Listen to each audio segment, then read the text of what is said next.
On हो गई हमारी सप्लाई। अब इसको स्विचिंग देखते हैं इनकी, अब स्विचिंग चेक करते हैं। अब इसका ग्राउंड हमको लेना है, तो हम कैपेसिटर का ग्राउंड लेते हैं माइनस, और इसको हम रखते हैं फ्रीक्वेंसी पे। फ्रीक्वेंसी रेंज पे हमने सेट कर दिया। ये ऑटो मल्टीमीटर देखिए 50 हर्ट्ज की फ्रीक्वेंसी अगर यहाँ पे जो चल रही है वो दिखा रहा है। अब इसको हम देखिए यहाँ पे अब फ्रीक्वेंसी चेक करेंगे, यहाँ पे डायोड के इस साइड चेक करेंगे जो हमारी फ्रीक्वेंसी चल रही होती है।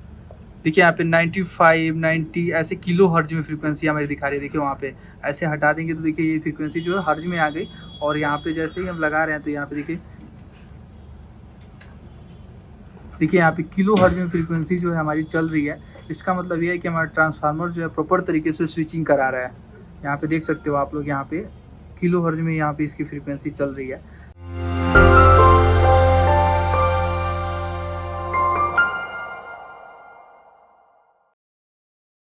हेलो फ्रेंड्स, मेरा नाम है राम प्रताप और मैं आपको आज बताने वाला हूँ एक फॉल्ट है इस पीसीबी में, कस्टमर से आई है। और ये पीसीबी में जो फॉल्ट है उनका कहना है मोटर नहीं चल रहा है। तो आज हम लाइव इसको सॉल्यूशन करेंगे, इसका मोटर क्यों नहीं चल रहा है, कैसे है। तो सबसे पहले इस पीसीबी के बारे में आपको बता दूं तो ये जो हमारी पीसीबी है, ये देख सकते हो ब्लू स्टार की पीसीबी है और ये नॉन इन्वर्टर की पीसीबी है, और ये स्प्लिट एसी में लगी होती है। और ये जो पीसीबी है इसमें जो फॉल्ट है मोटर का नहीं चल रहा। अब इसमें मोटर देखिए, यहाँ पे जो मोटर का कनेक्टर दिख रहा है, यहाँ पे आप देख सकते हो, तो ये जो है BLDC मोटर है हमारा। अब ये मोटर नहीं चल रहा है, तो अब इसको हम पूरी तरीके से आइडेंटिफाई करेंगे मोटर क्यों नहीं चल रहा है, और इस प्रॉब्लम को सॉर्ट आउट करके आपको दिखाएंगे। चलिए, तो सबसे पहले हम इसको एक बार शॉर्टिंग देख लेते हैं कि इस पीसीबी में शॉर्टिंग वोटिंग तो नहीं है, क्योंकि मैकेनिक हमारे पास लाए थे तो उनको पीसीबी का नॉलेज नहीं होता है, तो वो जो है वो बोल देते हैं कि ऐसा नहीं हो रहा है। बट उनका कहना था डिस्प्ले आ रहा है बट मोटर नहीं चल रही है। तो इतना तो है कि शॉर्टिंग नहीं होना चाहिए, बट एक बार हम चेक कर लेते हैं। ये न्यूट्रल हो गया और ये हमारा लाइन हो गया। देखिए यहाँ पे कोई शॉर्टिंग नहीं है, नहीं तो शॉर्टिंग होती तो हमारा मल्टीमीटर से बीप साउंड आता। अब जैसे फ्यूज हो गया हमारा, फ्यूज को एक बार चेक कर लेते हैं। फ्यूज तो ओपन तो नहीं हुआ है, फ्यूज भी हमारा जो है ओके है, आप देख सकते हो। अब इस पर हम सबसे पहले तो हम इस पर सप्लाई देंगे। अब सप्लाई देने से पहले इसकी रिक्वायरमेंट देखा जाता है किसी भी पीसीबी का। अब इसमें जो होता है हमारा, देखिए यहाँ पे सेंसर लगा हुआ है। एक सेंसर जो होता है इसमें एक रूम सेंसर होता है, एक कॉइल सेंसर होता है, 2 सेंसर इसमें लगा हुआ है। अब हम इसको देखेंगे और इसको क्या क्या चाहिए। अब देखिए यहाँ पे डिस्प्ले दिख रहा है आपको, ये डिस्प्ले लगा हुआ है।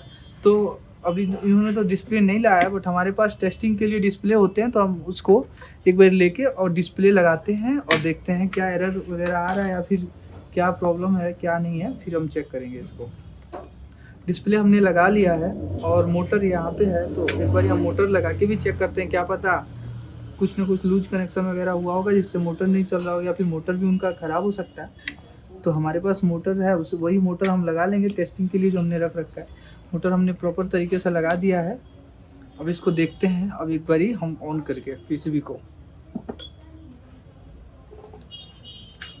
अब यहाँ पे हमारा जो है लाइन की सप्लाई न्यूट्रल की होती है और ये हमारी लाइन की सप्लाई होती है। लाइन और न्यूट्रल हमने दे दिया है इसमें। अब पीसीबी को हम सीरीज में जो है हम ऑन करने जा रहे हैं। देखिए पीसीबी जो है हमारी एक बार जो है बजर बजा और बंद हो गया, फिर से हम बटन से देखिए प्रेस किया हमने, तो देखिए यहाँ पे 24 की रीडिंग आ रही है प्रॉपर तरीके से। और इसकी आउटपुट अगर हमको चेक करना हो, जैसे नॉन इन्वर्टर की पीसीबी है, तो यहाँ पे लाइन जहाँ इन होती है तो हम एसी रेंज पे सेट करके मल्टीमीटर को एसी पे सेट करके, और ये न्यूट्रल और लाइन पे एक बार देखते हैं कितना वोल्टेज आ रहा है। 223 आ रहा है। अब इसका आउटपुट जो होता है हमारा, इसकी रिक्वायरमेंट के अनुसार इसकी रिले जो होती है आउटपुट देती है, और ये कंप्रेसर पे डायरेक्ट चला जाता है, जिससे हमारी क्या कंप्रेसर जो है स्टार्ट हो जाती है। तो न्यूट्रल पे हमने रखा और इस पर एक बार हम रख के देखते हैं। देखिए यहाँ पे आउटपुट भी इसकी दे दिया, अभी भी मोटर नहीं चल रहा है, देख सकते हैं आप लोग। तो अभी जो हमारा फॉल्ट है मोटर का ही है। तो यहाँ पे देखिए, यहाँ पे भी आ रही है प्रॉपर 223 वोल्ट, और यहाँ पे आउटपुट भी प्रॉपर 222 वोल्ट हो रहा है। ठीक है, तो अब इस कंडीशन में एक बार हम इसमें वोल्टेज वगैरह चेक करेंगे, कहाँ से कैसे वोल्टेज आता है आपको हम बताएंगे स्टेप बाय स्टेप। पहले हम पीसीबी को ऑफ कर लेते हैं। तो आपने देखा, हमने प्रॉपर तरीके से इसको चेक किया और हमारा जो है मोटर नहीं चल रहा था। तो अब हम इसको लाइव देखते हैं कि इसको कैसे क्या फाइंड आउट करते हैं, और स्टेप बाय स्टेप एक एक चीज़ कैसे चेक करेंगे, या फिर क्या क्या हम इसमें चेक करेंगे, जिससे कि हमारा जो प्रॉब्लम जो है सॉर्ट आउट हो जाए। ठीक है, तो अब इस पे हम देखेंगे इसमें क्या क्या हमको करना है, स्टेप बाय स्टेप हम इसको देखेंगे। अब यहाँ पे सबसे पहले हम देखें तो यहाँ पे 230 वोल्ट जो आ रहा था और आउटपुट भी हो रही थी, इसका मतलब हमारा रिले भी ओके है। ठीक है, अब उस तरीके से अगर हम देखें यहाँ पे तो ये रिले ओके है और हमारा आउटपुट भी सही से हो रही है। अब इसमें एक बार देखेंगे ब्रिज, ये जो हमारा कैपेसिटर लगा हुआ है इसको देखेंगे, इस पर हमारा कितना वोल्ट बन रहा है, और ये हमारे इसको एक बार ट्रांसफार्मर पे देखेंगे स्विचिंग हो रहा है कि नहीं। क्योंकि अगर ये स्विचिंग नहीं करेगा या फिर ऑक्सिलरी से जो होता है इसका मोटर जो होता है चलता है, ऑक्सिलरी से होते हुए देखिए यहाँ पे एक डायोड लगाया हुआ है और इस डायोड से होते हुए यहाँ पे एक रेगुलेटर आईसी लगी होती है, जो ये 18 वोल्ट या 19 वोल्ट जो देता है, और जो आईसी जो होती है इसको प्रॉपर तरीके से 15 वोल्ट में कन्वर्ट करके और हमारे जो है यहाँ पे देती है। तो ये VCC हमको यहाँ पे 15 वोल्ट की VCC चाहिए होता है। तो एक बार हम VCC पहले ही चेक कर लेते हैं कि VCC आ रहा है कि नहीं आ रहा है। ठीक है, तो अब हम इसको सप्लाई देंगे और यही हमको देखना है कि ये VCC आ रहा है और ये जो स्विचिंग हो रहा है कि नहीं हो रहा है, सबसे पहले ये देखेंगे। तो स्विचिंग चेक करने के लिए और मल्टीमीटर से चेक करना हो, क्योंकि ऐसे नॉर्मली सब मल्टीमीटर जो है फ्रीक्वेंसी रेंज नहीं दिखाता। अगर हमको नॉर्मली मल्टीमीटर से स्विचिंग चेक करना हो तो यहाँ पे स्नबर सर्किट का डायोड लगा हुआ था। देखिए यहाँ पे ये कैपेसिटर दिख रहा है और यहाँ पे रजिस्टर दिख रहा है और ये जो डायोड लगा हुआ था इस पे चेक कर लेते हैं। इसके एनोड पे जितना हमारा कैपेसिटर पे वोल्टेज मिलता है उतना मिलना चाहिए और कैथोड पे उससे कम से कम 50 से अधिक मिलना चाहिए वोल्टेज, जो तब हमको पता चलता है कि हमारा जो है स्विचिंग हो रहा है। तो यही हम एक बार चेक करेंगे लाइव आपके सामने, देखते हैं स्विचिंग हो रहा है कि नहीं। पीसीबी को हमने ऑन कर दिया है, पीसीबी देख सकते हैं हमारी ऑन हो गई है। अब एक बार हम इसको डीसी रेंज पे सेट करके अब इसको हम चेक करेंगे स्विचिंग हो रहा है कि नहीं। अब स्विचिंग चेक करने के लिए सबसे पहले हम इसका ग्राउंड लेते हैं कैपेसिटर का। कैपेसिटर पे एक बार देख लेते हैं कितना बन रहा है। तो देख सकते हैं आप कैपेसिटर पे 302 वोल्ट बन रहा है, 301 और 2 के करीब बन रहा है। तो इतना बन रहा है, यानी हमारा कैपेसिटर भी ओके है, हमारा ब्रिज रेक्टिफायर भी ओके है और इसीलिए यहाँ पे 300 वोल्ट बन रहा है। अब इसका जो प्रोसेस होता है स्विचिंग का होता है। अब देखते हैं स्विचिंग हो रहा है कि नहीं। अब स्विचिंग देखने के लिए एक प्रोब को हम इसी का निगेटिव पे रखेंगे कैपेसिटर के, और इस कैपेसिटर पे मैंने आपको बताया था इसके एनोड पे रखेंगे। जितना हमको कैपेसिटर पे वोल्टेज मिला था यानी 301 या 2 वोल्ट उतना ही इस पे मिलना चाहिए। अगर उतना मिल रहा है तो हमारा जो है ये पीसीबी जो हमारी है ओके है। देख सकते हो 300 वोल्ट जो है हमारा देखिए प्रॉपर तरीके से बन रहा है। तो इस पे हम यहाँ पे रखेंगे, देखिए यहाँ पे तो 300 वोल्ट देख सकते हो हमारा 299 300 वोल्ट प्रॉपर मिल रहा है। और ठीक उसके कैथोड पे अगर उतना हम रख रहे हैं और इससे कम से कम 50 से ज़्यादा वोल्टेज अधिक मिलना चाहिए, तब हम समझेंगे स्विचिंग जो है हो रही है। देखिए 380 वोल्ट मिल रहा है, देख सकते हैं आप लोग। तो इधर जो है हमारा यहाँ पे देखिए यहाँ पे मिल रहा है 300 वोल्ट, 302 वोल्ट, और यहाँ पे देखिए यहाँ पे 384 या 80 वोल्ट, मतलब जो है 80 वोल्ट के समथिंग प्लस में है। इसका मतलब है हमारा जो है इस बोर्ड में स्विचिंग भी हो रही है। अब इसके आगे जो स्टेप होता है अब इसको देखेंगे। अब यहाँ पे देखिए यहाँ पे एक आईसी लगी हुई है 7805, यहाँ पे रेगुलेटर आईसी है जो कि आउटपुट में कम से कम यहाँ से 15 या 12 वोल्ट लेती है और इनपुट में 15 और 12 वोल्ट लेती है और आउटपुट जो है 5 वोल्ट करती है। तो एक बार देख लेते हैं 5 वोल्ट भी ओके है, यानी क्या पता 5 वोल्ट भी शॉर्टिंग होगा तो हमारा जो है वोल्टेज ड्रॉप होगा या फिर मोटर नहीं चलेगा या फिर आईसी भी शॉर्ट होगी, जिसके वजह से हमारा जो है हमारा कॉन्सेप्ट नहीं हो पाएगा आगे और मोटर नहीं चलेगा। तो अब देखिए यहाँ पे हम रखते हैं एक प्रोब को ग्राउंड पे। देखिए यहाँ पे जो है हमारा प्रॉपर जो है देखिए 6-7 वोल्ट बन रहा है, जो कि इसको बनना चाहिए 12 वोल्ट तक बनना चाहिए। देखिए यहाँ पे 7 वोल्ट बन रहा है और आउटपुट देखते हैं कितना वोल्ट कर रही है। क्योंकि देखिए ये जो आईसी है इसका 3 नंबर पिन जो होता है, बीच वाला पिन जो होता है ग्राउंड होता है और 1 नंबर पिन आउटपुट की होती है और इनपुट की होती है और 3 नंबर पिन आउटपुट की होती है। तो यहाँ पे हमने ग्राउंड ले लिया है और इसको देख रहे हैं यहाँ पे हमारा जो है 7 वोल्ट मिल रहा है। और यही आउटपुट कितना भी मिले, अगर 5 वोल्ट से अधिक मिल रहा है तो इसको आउटपुट स्टेबल 5 वोल्ट रहना चाहिए, तब हमारा जो 5 वोल्ट है ओके होना चाहिए। तो इसको हम एक बार देखते हैं। देखिए स्टेबल जो है बिल्कुल प्रॉपर तरीके से अच्छे से 5 वोल्ट मिल रहा है। यहाँ पे 5 वोल्ट की जो सप्लाई है हमारी यहाँ पे अच्छे से मिल रही है, प्रॉपर तरीके से बिल्कुल स्टेबल मिल रही है। इसका मतलब ये है कि हमारा 5 वोल्ट ओके, यानी हमारे ये जो सेक्शन है बिल्कुल ओके है। अब यहाँ पे जो हमारा दिक्कत है, या तो देखिए यहाँ पे एक और ये जो आईसी लगी हुई है 7805 और यहाँ पे लगी हुई है रेगुलेटर 78015, ये आईसी दोनों लगी हुई है। और यहाँ पे देखिए इसका डायोड ये रहा और इसका डायोड जो है यहाँ पे है। अब इससे कुछ ना कुछ इसका इन दोनों में से या इन दोनों में से कुछ ना कुछ प्रॉब्लम है जिसके वजह से हमारा मोटर नहीं चल रहा है। अब एक बारी हम मोटर पे चेक करते हैं VCC। ये ग्राउंड की सप्लाई मोटर की, या फिर यहीं से ग्राउंड की सप्लाई, या फिर यहीं से ग्राउंड की सप्लाई ले लेते हैं। ग्राउंड की सप्लाई इधर से लेके एक बारी हम देखते हैं इस पर कितना आना चाहिए। देखिए ये जो है यहाँ पे जो मोटर हमारा प्राइमरी में होता है और ये सेकेंडरी है, तो हम प्राइमरी से ही ग्राउंड लेंगे। या तो ये मेन फिल्टर कैपेसिटर से ले लेंगे, या तो यहीं से जो मोटर की एक पिन जो होती है ग्राउंड वाली उससे हम लेके देखते हैं। देखिए 300 वोल्ट प्रॉपर आ रहा है यहाँ पे स्टेबल। और ये जो इसके बाद वाली पिन होती है, ये जो होती है हमारी ग्राउंड 15 वोल्ट की पिन होती है। देखिए यहाँ पे 15 वोल्ट ना आके देखिए मिली वोल्ट में आ रहा है, 723 मिली वोल्ट, यानी जो है इसकी 15 वोल्ट की सप्लाई इस पर नहीं बन रही है। जब ये 15 वोल्ट की सप्लाई जब तक नहीं बनेगी तब तक हमारा मोटर नहीं चलेगा। तो हम इसी को देखेंगे। 15 वोल्ट की सप्लाई जो होती है हमारा, देखिए मैंने आपको स्टार्टिंग में ही बताया था, ये आईसी लगी होती है और ये जो ऑक्सिलरी कॉइल जो होता है यहाँ पे ट्रांसफार्मर का, वहीं से ये वोल्टेज आउटपुट देके और ये आईसी के जरिए स्टेबल करके यहाँ पे 15 वोल्ट की सप्लाई दी जा रही है। तो या तो ये आईसी भी शॉर्ट होगी जिसके कारण ये जो है वोल्टेज ग्राउंड कर दे रहा होगा, या तो ये डायोड भी ख़राब हो सकता है। तो अब हम दोनों में से दोनों को बारी बारी से रिप्लेस करके देखेंगे प्रॉब्लम हमारा जो है सॉर्ट आउट हो रहा है कि नहीं। तो अब इसको हम एक बार रिप्लेस करके देखेंगे जो हमारा प्रॉब्लम है सॉल्व हो रहा है कि नहीं हो रहा है। तो हम पीसीबी को ऑफ करते हैं और ऐसे ही एक बार बोर्ड में इनकी टेस्टिंग करते हैं। क्या पता बोर्ड में ही अगर ये शॉर्ट हो, बोर्ड में शॉर्ट दिखाए तो हम उसको चेंज कर देंगे, या फिर नहीं भी शॉर्ट दिखा रहा है जिसके वजह से फिर भी हम उसको एक बार रिप्लेस करके देखेंगे। क्योंकि अगर बात किया जाए इसमें तो ये फॉल्ट ज़्यादातर यही होते हैं और इन सब पीसीबी में लगभग ये जो ऐसे ही फॉल्ट जो होते हैं नॉर्मली यही सब फॉल्ट होते हैं। तो एक बार हम पहले रिप्लेस करके भी देख सकते हैं। तो इसलिए या फिर पहले हम बोर्ड में एक बार चेक करके देख लेते हैं, अगर बोर्ड में भी ओके दिखा रहा है तब फिर इसको रिप्लेस करके देखेंगे।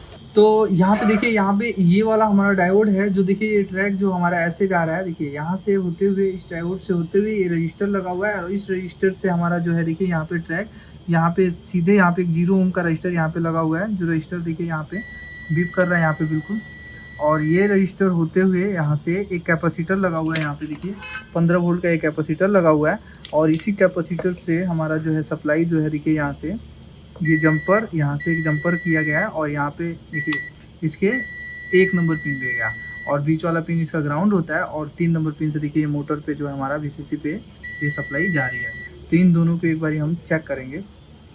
तो यहाँ पे हम मल्टीमीटर से रख के, मल्टीमीटर को देखिए यहाँ पे हमने रखा डायोड रेंज पे और यहाँ से हम देखिए यहाँ पे हम चेक करते हैं, डायोड की टेस्टिंग करते हैं पहले।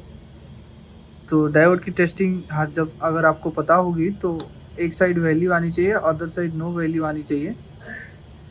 तो जैसे यहाँ पे देखिए इस साइड देखिए वैल्यू आ रही है देखिए यहाँ पे, और अदर साइड नो वैल्यू आनी चाहिए। अगर बोर्ड में लगा हुआ है तो वैल्यू हाई होनी चाहिए, क्योंकि बोर्ड में कुछ कैपेसिटेंस वगैरह हो जाते हैं या फिर नहीं भी होती है। ये डायोड बिल्कुल हमारा ओके है क्योंकि एक साइड वैल्यू और अदर साइड नो वैल्यू आया। अब इस आईसी को देखते हैं, आईसी शॉर्ट वगैरह तो नहीं है। तो अब आईसी की शॉर्टिंग चेक करने के लिए ग्राउंड ले लेते हैं और यहाँ से और दोनों पिन पे एक बार देखते हैं बारी बारी से कि शॉर्ट वर्ट तो नहीं है। देखिए यहाँ पे आईसी जो है हमारा शॉर्ट वर्ट नहीं दिख रही है, बिल्कुल ठीक ठाक दिख रही है। तो अब इस आईसी को हम फिर भी अब इनको एक बार हम ऑन में एक बार यहाँ पे हम स्विचिंग भी देख लेते हैं, क्या पता स्विचिंग में भी कोई गड़बड़ हो। तो एक बार हम स्विचिंग भी चेक करेंगे। अब इसको स्विचिंग करने के लिए अगर मल्टीमीटर आपके पास वैसा हो जैसे फ्रीक्वेंसी रेंज वाला, तो आप फ्रीक्वेंसी पे देख सकते हो किलो हर्ट्ज में इनकी स्विचिंग होनी चाहिए। तो हमारा ये पता चल जाएगा हमारा ट्रांसफार्मर भी जो है ओके है। तो हम एक बार हम सप्लाई को ऑन करते हैं। ऑन हो गई हमारी सप्लाई। अब इसको स्विचिंग देखते हैं इनकी, अब स्विचिंग चेक करते हैं। अब इसका ग्राउंड हमको लेना है तो हम कैपेसिटर का ग्राउंड लेते हैं माइनस, और इसको हम रखते हैं फ्रीक्वेंसी पे।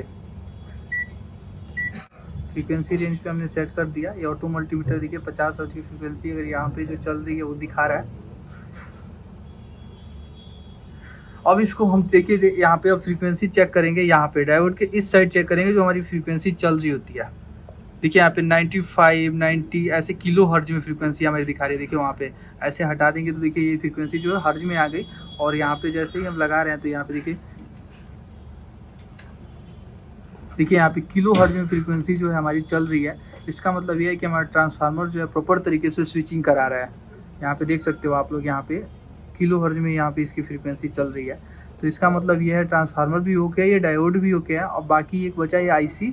तो हम चलिए एक बार इस आईसी को रिप्लेस करके देखते हैं, क्या पता इस आईसी का ही फॉल्ट हो, क्योंकि ज़्यादातर ये रेगुलेटर्स आईसी जो होती हैं अगर हाई वोल्टेज वगैरह या फिर फ्रिक्वेंसी ज़्यादा आ गई उसकी वजह से ये शॉर्ट हो जाती हैं। ऐसे नहीं दिखा रहा है, हो सकता है इंटरनली शॉर्ट हो। तो एक बार हम इसको ऑफ करके हम इस आईसी को रिप्लेस ही करेंगे। अब आईसी को रिप्लेस करने के लिए हमारे पास या तो दूसरी न्यू आईसी होनी चाहिए या फिर हमारे पास स्क्रैप बोर्ड होना चाहिए। हाँ जी, स्क्रैप बोर्ड। अगर आपके पास स्क्रैप बोर्ड है तो कोई भी पीसीबी आपके लिए रिपेयरिंग करना, किसी भी पीसीबी का रिपेयरिंग आपके लिए संभव है।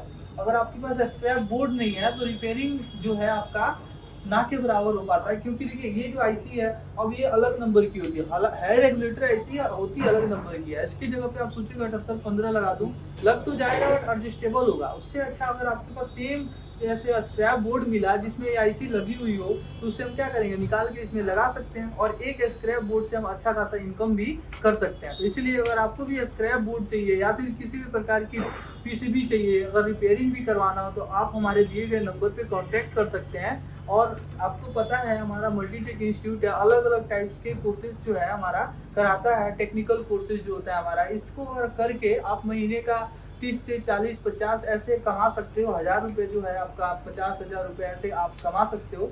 तो आप अगर आपको भी कोर्सेज वगैरह में इंटरेस्टेड है, आप हमारे कोर्सेज में या फिर हमारे वीडियो देखते हैं तो आप इस जो है हमारा नंबर पे कांटेक्ट कर सकते हैं या फिर हमारा इंस्टीट्यूट आके एक बार आप विजिट भी कर सकते हैं। तो आइए दिखाते हैं आपको स्क्रैप बोर्ड।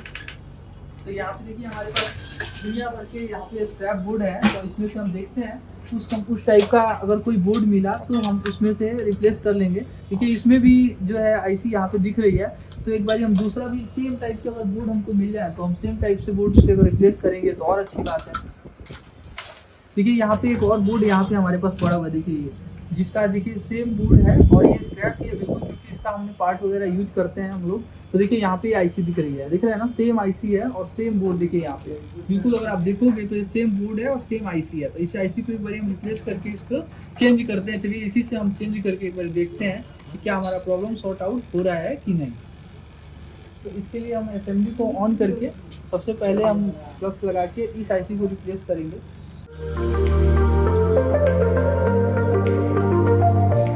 इस आईसी को हमने रिप्लेस कर दिया और जो हमारा ये बोर्ड था इस बोर्ड से हम ये आईसी लेके हम इसको इसमें लगा देंगे।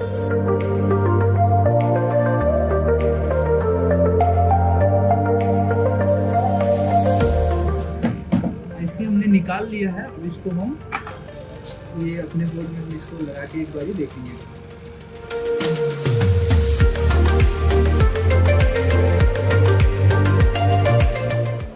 आईसी जो हमारी प्रॉपर लग गई है और ये रही हमारी पुरानी वाली आईसी। इसको भी हम एक बार संभाल के रख लेते हैं, क्या पता आईसी ख़राब नहीं भी हो सकती है। तो एक बार हम रिप्लेस करके और हम इसको अब देखेंगे प्रॉब्लम जो है हमारा सॉल्व हुआ कि नहीं। अब एक बार इसको अच्छे से देख लेंगे, इसकी पिनें जो है प्रॉपर कनेक्टिविटी हुई है कि नहीं, और थोड़ा सा इसकी क्लीनिंग करेंगे। और कभी भी हम अगर किसी भी कंपोनेंट को रिप्लेस करें, जब तक वो कंपोनेंट थोड़ा ठंडा ना हो जाए हमको सप्लाई नहीं देना होता है। अगर ऐसे सप्लाई देंगे तो जो हमारे वोल्टेज जो होती है, क्या कंपोनेंट को जलने के भी चांसेस हो जाते हैं, हीट भी हो सकता है, ख़राब भी हो सकता है। तो इसीलिए आपको कभी भी देना है तो आपको थोड़ा ठंडा हो जाएगा कंपोनेंट तभी देना है। अब हमने मोटर वगैरह सही से हमारा लगा हुआ है, हमने आईसी को भी रिप्लेस कर दिया है, इसकी पिनें जो है प्रॉपर तरीके से फिक्स हो गई है। तो अब एक बार हम बोर्ड को ऑन करके देखते हैं कि मोटर जो है हमारा चल रहा है कि नहीं, और प्रॉपर कमांड के साथ मोटर चलना चाहिए। क्योंकि देखिए यहाँ पे हमारा स्विच है, अगर स्विच से हम ऑफ़ करते हैं तो मोटर ऑफ होना चाहिए, ऑन करते हैं तो ऑन होना चाहिए। अगर ऐसे स्विच से ऑन ऑफ करने पे अगर मोटर ऑन ऑफ नहीं हो रहा है तो इसका मतलब ये हुआ कि हमारा अभी भी कोई ना कोई दिक्कत है। चलिए अब पीसीबी को थोड़ा हमारा देखते हैं ठंडा हुआ है कि नहीं। हाँ, ये ठंडा हो गया। अब पीसीबी को हम ऑन करते हैं एक बार। पीसीबी हमारी ऑन हो गई है। अब इसको हम देखते हैं हमारा मोटर चलता है कि नहीं। एक बार वोल्टेज भी चेक कर लेते हैं, जहाँ पे हमारा 15 वोल्ट नहीं बन रहा था, देख सकते हो मोटर भी चल गया। देखिए हमारा प्रॉपर तरीके से मोटर भी चल रहा है। अब इसके बाद एक बार आउटपुट देख लेते हैं इसका। AC रेंज पे हमने मल्टीमीटर को रखा है यहाँ पे, और एक बार हम न्यूट्रन से लाइन की साइड देखते हैं 217, और आउटपुट देखिए यहाँ पे जो कंप्रेसर के लिए हमारा आउटपुट निकलता है, देखिए यहाँ पे 216 आ रहा है, यानी ये हमारा आउटपुट भी निकाल दिया, और मोटर भी जो है हमारा चल गया। देखिए 216 आ रहा है, प्रॉपर तरीके से लग नहीं रहा है, देखिए 216 आ गया, और ये हमारा आउटपुट भी निकल गया। अब एक बार हम देखते हैं सप्लाई जो थी हमारी, सप्लाई को एक बार हम चेक करते हैं एक बार अच्छे से। यहाँ पे जो हमारा वोल्टेज ड्रॉप हो रहा था, नहीं आ रहा था, उस वोल्टेज को एक बार हम चेक करते हैं। देख सकते हो ये बल्ब बिल्कुल प्रॉपर तरीके से, देखिए हमारा ये 18 वोल्ट, देखिए जो ऑक्सिलरी से जो हमारा नहीं आ रहा था, जो हमारी जो इंटरनली शॉर्ट हो गया था, जो 18 वोल्ट यहाँ पे देखिए नहीं आ रहा था, ड्रॉप हो रहा था। और देखिए यहाँ पे देखिए प्रॉपर तरीके से 15 वोल्ट हमारा जो है ये हमारी VCC आ गई। यहाँ पे देखिए यहाँ पे 15 वोल्ट की VCC सप्लाई जो है हमारी आ गई, और मोटर भी हमारा चल रहा है प्रॉपर तरीके से। तो अब यहाँ पे देखते हैं एक बार हमारा जो ये ड्रॉप हो रहा था हमारा रेगुलेटर IC पे,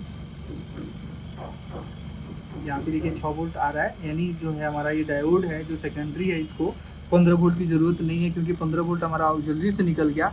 और ये जो सेकेंडरी जो है हमारा यहाँ पे जो डायोड लगा हुआ है ये 6 या 7 वोल्ट का है, जिससे हमारा जो है यहाँ पे रेगुलेटर IC को 5 वोल्ट से यहाँ पे प्रॉपर तरीके से स्टेबल करा के, और ये हमारा MCU को इनेबल के लिए यहाँ पे सिग्नल जा रहा है। तो यानी ये 5 वोल्ट वाला हो गया, और ये 15 वोल्ट वाला हो गया जो मोटर के लिए है। तो अभी देखिए हमारा मोटर प्रॉपर तरीके से चल रहा है। अब इसको कमांड से बोला था, मैंने आपको बताया था कमांड से इसको ऑन ऑफ करना होता है।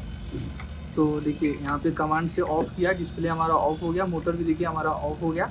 अब इसको हम ऑन करेंगे, देखिए तो हमारा मोटर चलना चाहिए। अभी अगर ये कमांड ले रहा है, यानी हमारा MCU जो है कमांड ले रही है प्रॉपर तरीके से, तो हमारा इसका मतलब ये हमारा सर्किट जो है प्रॉपर तरीके से ओके है। अब देखिए हमने ऑफ़ किया, ऑफ हो गया था, ऑन किया, देखिए यहाँ पे ऑन ऑफ करने पे भी मोटर हमारा जो है कमांड से ऑन ऑफ हो रहा है। तो देखिए आज की जो फॉल्ट था आपके सामने लाइव कैसे रिपेयर हुआ और क्या सॉल्ट था। देखिए एक छोटी सी IC शॉर्ट थी, जिसकी वजह से पूरा बोर्ड जो हमारा डेड था बिल्कुल। तो आप लोगों ने प्रॉपर तरीके से आप लोगों ने समझाई वीडियो को। अगर आप इस वीडियो को अगर लास्ट तक देखोगे तो आप समझ जाओगे। तो अगर आपको भी इस तरीके की वीडियो आपको पसंद आती है, अगर आपको भी भविष्य में रिपेयरिंग से रिलेटेड कोई दिक्कत आती है, आप किस पीसीबी पे आप वीडियो देखना चाहते हैं, तो आप हमें कमेंट करें। उस टॉपिक पे हम आपको वीडियो बना के और रिपेयरिंग तरीके से लाइव आपको हम दिखाएंगे। और अगर ऐसे ही वीडियो आपको इंटरेस्टेड वीडियो अगर आपको पसंद है चाहिए, तो आप हमारे जो चैनल है उसको सब्सक्राइब, लाइक और शेयर कीजिए, ताकि हम आपके लिए हेल्पफुल वीडियो बनाते रहें। आज के लिए बस इतना ही, मिलते हैं नेक्स्ट वीडियो में।